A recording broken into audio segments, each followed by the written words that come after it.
MBTI와 쓴뿌리 ESTJ 유형 14편. ESTJ가 마음속에 남기는 이해받지 못했던 책임. ESTJ 유형을 떠올리면 많은 사람들이 먼저 이렇게 말합니다. 책임감이 강하다. 일을 잘 정리한다. 현실적인 사람이다.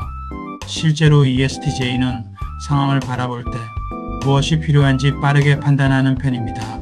해야 할 일이 있으면 그 일을 어떻게 정리해야 할지 생각하고 사람들이 함께 움직일 수 있도록 방향을 잡기도 합니다. 그래서 많은 경우 ESTJ는 자연스럽게 앞에서 역할을 맡게 되기도 합니다. 하지만 이런 모습 뒤에는 ESTJ가 쉽게 말하지 않는 감정이 있습니다. 바로 이해받지 못했던 책임의 기억입니다. ESTJ의 쓴뿌리는 자신이 감당했던 책임이 단순한 강압이나 통제로 보였을 때 생기기도 합니다. 예를 들어 이런 상황입니다. 상황을 정리하기 위해 단호하게 말했는데 그 모습이 차갑게 받아들여졌을 때, 모두를 위해 결정을 내렸는데 그 선택이 오해로 남았을 때입니다. 그 순간 ESTJ의 마음에는 이런 생각이 스칩니다. 누군가는 해야 했던 일인데. 하지만 ESTJ는 그 감정을 길게 설명하는 편은 아닙니다. 이미 해야 할 일이 눈앞에 있기 때문입니다. 그래서 겉으로는 다시 상황을 정리하고 다음 일을 진행합니다. 사람들은 그런 모습을 보며 ESTJ는 늘 강한 사람이라고 생각하기도 합니다. 하지만 ESTJ에게도 마음이 무거워지는 순간이 있습니다.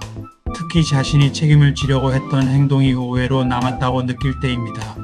ESTJ의 쓴뿌리는 분노보다는 억울함의 형태로 남는 경우가 많습니다.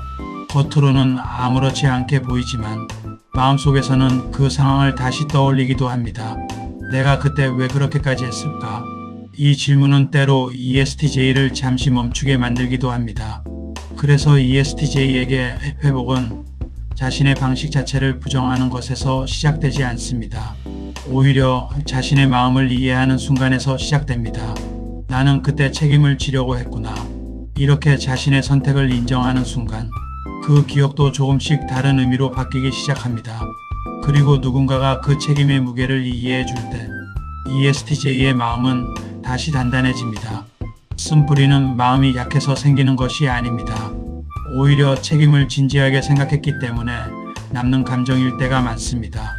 ESTJ의 쓴뿌리도 그렇습니다.